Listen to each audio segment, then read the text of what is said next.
Assalamualaikum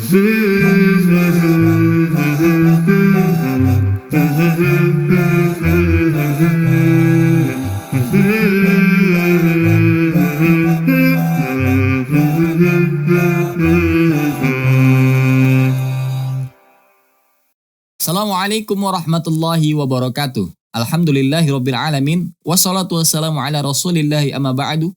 Sahabat keluarga muslim, apa kabarnya hari ini? Semoga senantiasa dalam keadaan sehat. Ya, diberi semangat para pejuang nafkah, tetap semangat ya. Walaupun masih di era-era pandemi ini, semoga segera berakhir. Sepertinya memang sudah di penghujung-penghujung ya. Semoga segera berakhir dan aktivitas kita bisa segera normal kembali. Kembali lagi di program Halo Ustadz.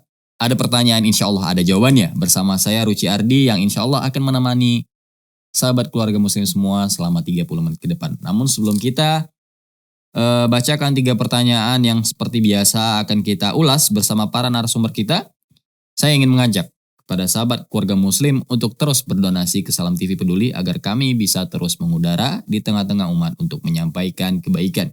Dan apabila sahabat keluarga muslim ingin bertanya di program Halo Ustadz, boleh tanyakan langsung di nomor WhatsApp 0822 67064546 dengan hashtag Halo Ustadz. Kita akan coba hubungin Ustadz Roshid di segmen pertama ini ya.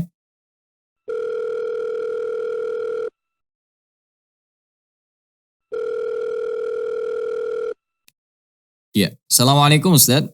Waalaikumsalam warahmatullahi wabarakatuh. Ustadz, anak saya sedang sakit. Terkadang istri saya juga kewalahan di rumah. Jadi terkait ibadah, kami pun bergantian. Bolehkah hal ini menjadi uzur bagi saya untuk tidak sholat di masjid? Mohon pencerahannya Ustadz. Tafadhol Ustadz. Baik, bismillahirrahmanirrahim. Alhamdulillahirabbil alamin. Sallallahu wasallam wa baraka ala nabiyina Muhammadin wa ala alihi wa ashabihi ajma'in. Kita tahu bahwa sholat berjamaah itu bagi laki-laki pada asalnya dia wajib ya. Saya condong kepada pendapat para ulama yang mengatakan sholat berjamaah itu wajib bagi laki-laki yang tidak punya udzur, yang tidak punya halangan. Halangan dibenarkan dalam syariat apa? Sakit dia, atau dalam keadaan sapar dia, atau dalam keadaan ngantuk berat dia, atau dalam keadaan hujan yang menghalangi dia untuk sholat berjamaah ya, atau yang lain yang memang dibenarkan alasan dalam syariat. Itu satu hal. Yang kedua kita katakan, ketika tadi seorang laki-laki yang anaknya lagi sakit ya, sehingga istrinya pun kewalahan, lalu suami ikut membantu ya untuk mengurusi anaknya ya, karena istri juga udah kecapean, udah kelelahan gitu kan. Apakah ini menjadi salah satu udzur? Iya. Kalau hal seperti ini dia sudah dianggap sebagai sebuah udzur karena tidak ada orang lain lagi kan. Istri sudah kelelahan, udah nggak sanggup. Ya, apakah tidak mau dibantu?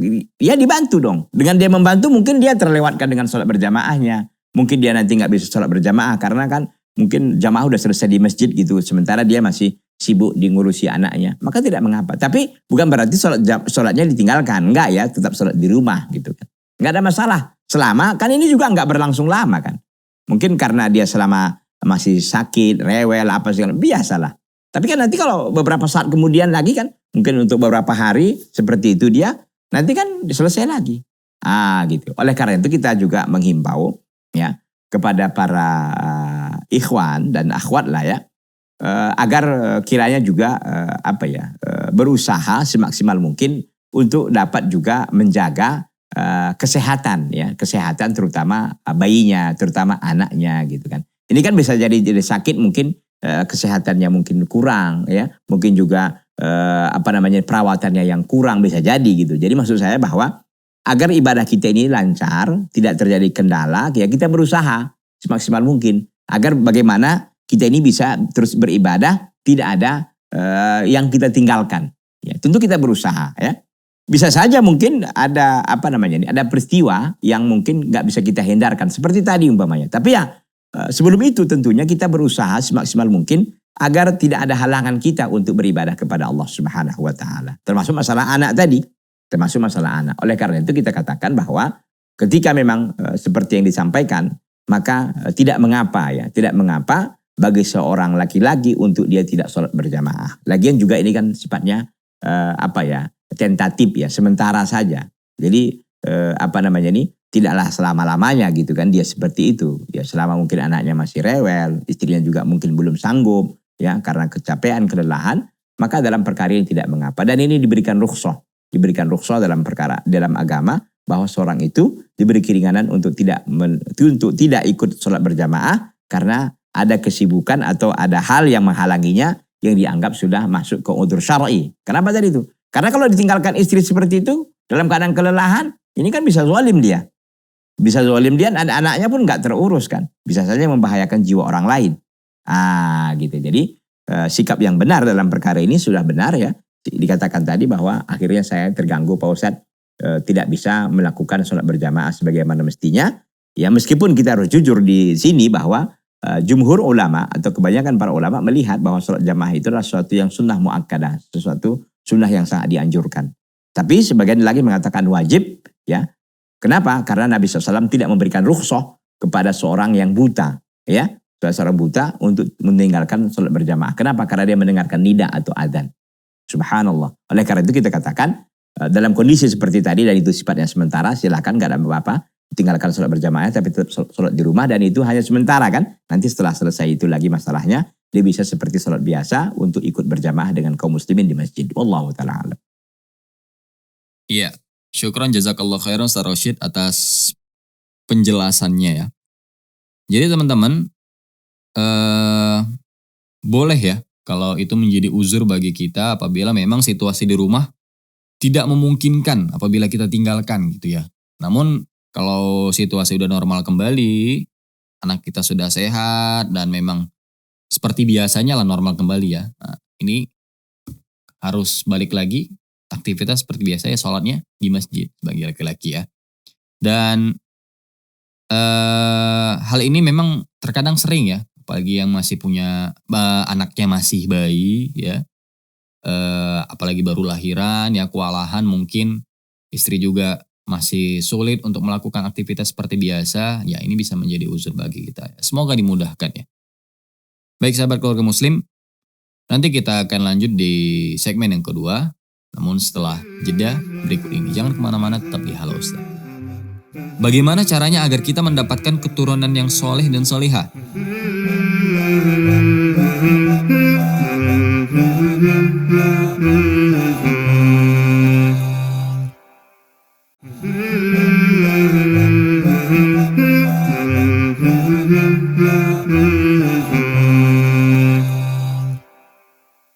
Ya sahabat keluarga muslim, kembali lagi di program Halo Ustadz.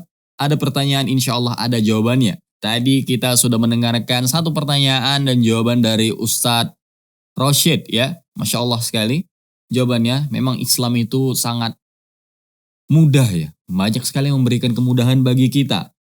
Kita nggak bisa sholat di masjid karena ada uzur ya, kita sholat di rumah. Namun jangan gak sholat, nah itu dia yang penting, jangan jadi gak sholat gitu ya. Ya, sahabat keluarga muslim, kita akan ke pertanyaan yang kedua, namun sebelum itu saya ingin mengajak kepada sahabat keluarga muslim untuk terus berdonasi ke Salam TV Peduli, agar kami bisa terus mengudara di tengah-tengah umat. Dan tidak lupa juga saya mengajak kepada sahabat keluarga muslim untuk bertanya apabila ingin memerlukan jawaban-jawaban dari sudut pandang agama, boleh tanyakan langsung ke nomor 0822 6706546 dengan hashtag Halo Ustadz. Kita akan coba hubungin Ustadz Zulham ya di pertanyaan yang kedua ini ya.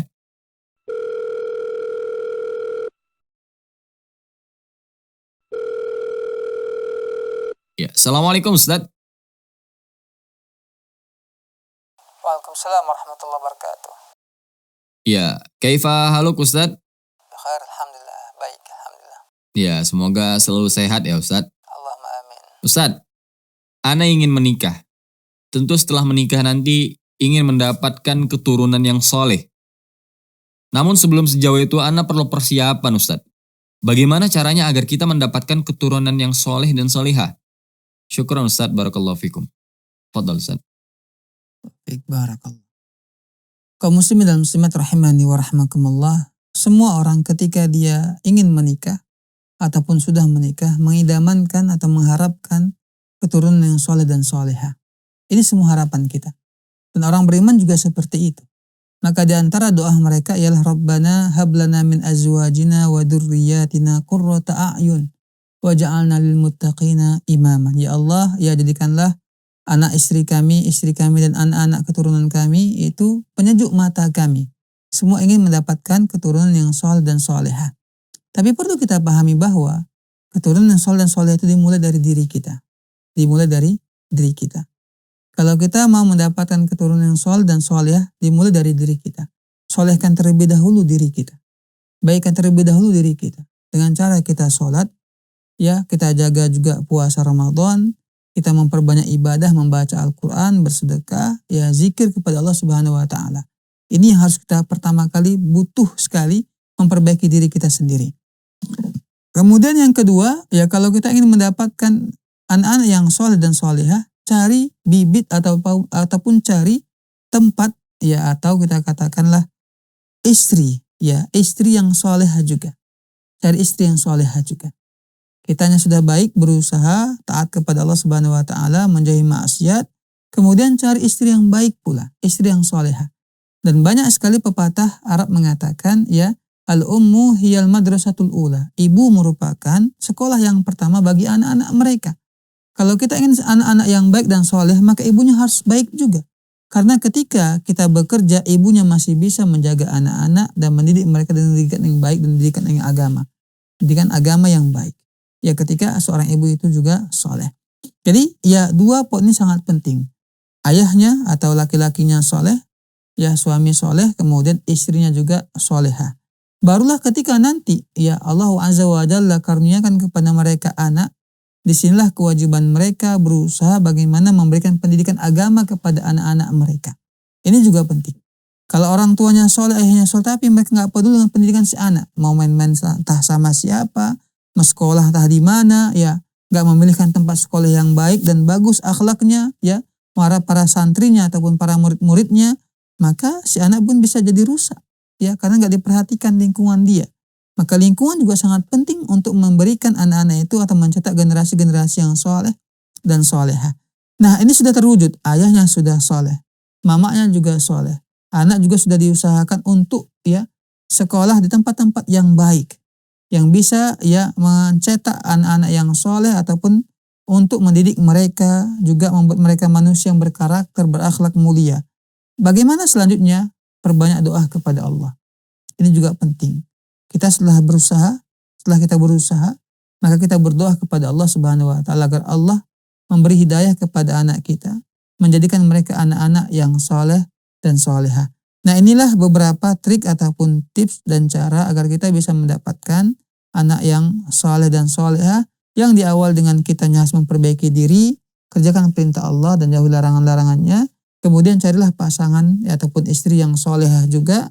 Kemudian berilah lingkungan ataupun pendidikan bagi anak kita yang baik, yang memiliki akhlak yang baik, memiliki akidah yang baik, dan juga tahu pemahaman yang benar dalam agama kita ini. Wallahu ta'ala alam. Iya, syukron jazakallah khairan Ustaz Zulham ya, yang sudah memberikan penjelasannya. Mendapatkan keturunan yang soleh dan soleh. Tentu ini menjadi impian bagi orang-orang yang ingin menikah ya. Mendapatkan keturunan yang soleh dan soleh. Karena mempunyai keturunan yang soleh dan soleh itu pasti nanti akan menjadi penolong kita ya. Ya, doa anak yang soleh itu bisa menyelamatkan kedua orang tuanya. Insya Allah. Ini Masya Allah ya, pertanyaannya bagaimana, panjang pemikirannya, bagaimana mendapatkan keturunan yang, bahkan dia belum menikah. Persiapannya sudah luar biasa jauh ya. Semoga dimudahkan pernikahan antum ya, akhi. Dan nantinya bisa menemukan pasangan yang soleha dan mendapatkan keturunan yang soleh dan soleha. Amin ya rabbal alamin. Ya sahabat keluarga muslim, nanti kita akan lanjut di pertanyaan yang ketiga. Namun setelah jeda berikut ini jangan kemana-mana, tetap di Halo Ustaz. Saya pernah satu angkutan umum dengan seorang perokok. Lalu saya menegurnya agar tidak merokok karena saya tidak tahan dengan asapnya. Saya udah mau pukul kena rasanya.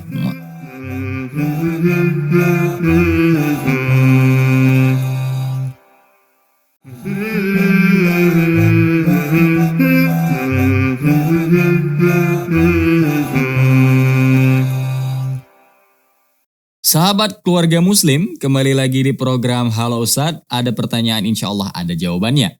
Ya, Tidak terasa kita sudah ada di segmen yang ketiga ya. Artinya ada satu pertanyaan lagi yang bakal kita ulas nanti bersama Ustadz Muslim ya. Namun sebelum itu saya ingin mengajak kepada sahabat keluarga Muslim agar terus berdonasi ke Salam TV Peduli. Karena dengan berdonasi kita bisa terus mengudara di tengah-tengah umat untuk menyampaikan kebaikan. Dan tidak lupa saya mengajak kepada sahabat keluarga Muslim semua untuk bergabung di program Halo Ustadz bertanya apabila memang ingin memerlukan jawabannya dari sudut pandang agama. Boleh tanyakan langsung di nomor 0822 670644546 dengan hashtag Halo Ustadz.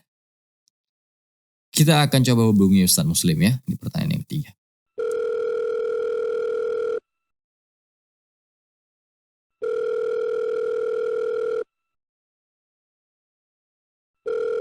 Halo Ustadz, Assalamualaikum. Waalaikumsalam warahmatullahi wabarakatuh.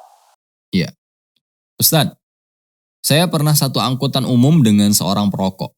Lalu saya menegurnya agar tidak merokok karena saya tidak tahan dengan asapnya. Tapi dia malah membela diri dan membenarkan tindakannya itu. Hampir terjadi perkelahian juga di antara kami. Namun saya lebih memilih menahannya. Dalam hal ini, bolehkah terjadi perkelahian Ustadz? Saya udah mau pukul kena ya rasanya. Mantap juga nih. Ya Masya Allah ya. Tafadhol, Ustadz. Pertama memang ini sering terjadi ya. Kadang-kadang kita juga ketika ada orang yang merokok merasa nggak tahan ya. Dan inilah memang bagi kaum muslim yang perokok ini, yang belum bisa meninggalkan rokok, hendaknya kita berharap bisa meninggalkan rokok. Karena itu cukup mengganggu.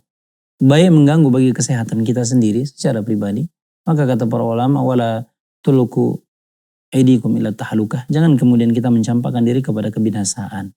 Ini luar biasa ini masalah kasus rokok ya. Kasus rokok ini padahal dibungkusnya aja rokok bisa mematikan ya. Dan bisa dulu kanker, menyebabkan kanker dan sebagainya. Tapi kemudian kita tidak juga jerah untuk membelinya. Kita tahu di situ dibungkus racun, kalimatnya mematikan. Tapi juga itu kita beli dan kita konsumsi dan sebagainya. Dan itu yang bermasalah adalah di mindset kita. Apakah kemudian kita sudah tidak memperdulikan lagi? Ada anekdot dikatakan, Dajjal itu tertulis di keningnya kaf, fa, ra. Atau disebut dikatakan para ulama, kalimat ini adalah kafir. Akan tetapi kata Rasulullah banyak juga dari orang non-muslim, kaum muslimin yang mengikutinya. Pertanyaan yang sering muncul, kenapa kita mengikuti? Sementara kayaknya nggak mungkin lah Ustaz, ada tulisan kafir kemudian kita ikuti. Orang-orang yang beriman, kita katakan sama juga dengan merokok. Sudah ada tulis mematikan, tetap juga orang membeli dan mengkonsumsinya. Sama juga dengan kafir, Dajjal ditulis di keningnya kafir, tetap juga orang muslim masih mengikutinya. Jadi faktornya adalah kelemahan iman kita. Jadi bagi kita yang kemudian mengganggu orang lain, bagi perokok, pertama nasihat bagi perokok adalah jangan mengganggu orang lain. Tidak boleh. Dan itu perbuatan zalim. Perbuatan zalim. Imam Bukhari pada satu waktu dikatakan, bagaimana Imam Bukhari ketika memanggilkan khadimnya, pembantunya. Waktu itu dikatakan Imam Bukhari belajar memanah. Dan anak panahnya karena dia belajar tidak terlalu pintar, belum pandai, belum terbiasa, sehingga anak panahnya mengenai pagar tetangganya. Yang dikatakan pagarnya yang dari kayu, kemudian terkena sedikit saja ujungnya, cuil atau rusak sedikit. Apa kata Imam Bukhari? Dia mengatakan, wahai pembantuku, datanglah kepada rumah itu dan tanyakanlah, aku akan mengganti. Karena apa? Karena aku telah menzoliminya apa? Merusak pagarnya sedikit saja. Apa katanya pemilik? Sampaikan kepada Bukhari, kalaupun dia minta rumahku ini akan aku berikan kepada Imam Bukhari. Kata Imam Bukhari, kalau dia minta untuk diganti 100 juta pun akan aku ganti. Kenapa? Karena Imam Bukhari tidak mau menzolimi orang lain. Bagaimana kita yang merokok di angkot, di tempat umum, di mana saja, selain kita merusak diri kita, menzolimi diri kita, menzolimi orang lain. Wahai Bapak, sang perokok. Itu yang pertama. Bagi kita yang kedua, bagi kita yang terkena dampaknya, bagaimana? Adalah kata Rasulullah, unsur akhuka zaliman aw mazluman. Maka tolonglah bagi saudara kita yang menzolimi atau yang dizolimi. Bagi ada kita melihat orang yang menzolimi orang lain, bagi kita adalah maka tegurlah dia, nasihatilah dia. Kalaupun tidak terima, maka bagi kita dalam ingkar mungkar dikatakan adalah biadih, dengan kekuasaan. Kalau tidak bisa dengan kekuasaan, bilisani, dengan lisannya, nasihati dengan baik. Kalau tidak bisa, maka tinggalkanlah. Maka tinggalkanlah. Itu lebih baik. Kenapa? Karena agar tidak memicu perkelahian yang lain. Jadi bagi kita tahanlah emosi. Karena kata Rasulullah, as-sabru ma'al mumarasah, kesabaran itu dengan dilatih. Kalau bagi mereka yang tidak mau dinasehati, maka tinggalkan saja. Wallahu ta'ala. Ya, syukran jazakallah khairan Ustadz Muslim ya atas pencerahannya. Ya ini sering terjadi ya di angkutan umum, ya itu di situ memang namanya umum, ya para perokok pun bebas juga di situ melakukan aktivitasnya ya. Saya pun kadang kalau memang dulu ya waktu masih sekolah tuh sering naik angkutan ya. Tuh memang jarang milih duduk di belakang, lebih milih dekat supirnya. Tapi ternyata supirnya juga merokok. Memang ini jadi kendala baru juga sama kita ya. Ya kalau sekarang saat ini, kalau saya pribadi, ketika ada perokok karena saya sudah menikah dan memiliki anak, ya perokoknya langsung saya tegur aja. Tapi tegurnya dengan baik-baik karena memang tidak baik untuk kesehatan kita, apalagi untuk anak kita gitu ya. Tegur baik-baik. Kalau nggak bisa baru kita gaskan aja nih. Karena kalau nggak bisa dibilangin lagi udah cocoknya kalau nggak ngerti dia mana yang baik ya. Karena merokok itu tidak sehat ya. Nggak sehat dan tidak boleh dalam agama kita ya. Ya semoga tercerahkan ya sahabat kita yang bertanya. Dan apabila masih bisa kita tahan emosi kita ya semoga masih bisa lah ya. Ya sahabat keluarga muslim, tidak terasa kita sudah berada di penghujung waktu ya.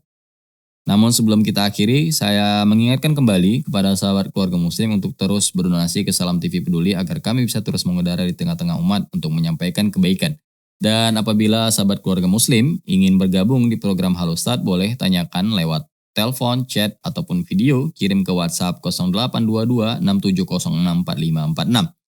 Semoga episode kali ini dari 3 pertanyaan tadi yang sudah kita sampaikan bisa menambah wawasan kita, bisa menambah keilmuan kita. Apabila kita memang sudah tahu, kita jadi lebih kuat lagi ingatannya dan istiqomah lagi ya. Akhirnya saya Ruciardi dan seluruh kerabat kerja yang bertugas pamit undur diri. Kita tutup dengan doa kafaratul majelis. Subhanakallahumma wa bihamdika asyhadu an la ilaha illa anta astaghfiruka wa atubu ilaik. Assalamualaikum warahmatullahi wabarakatuh.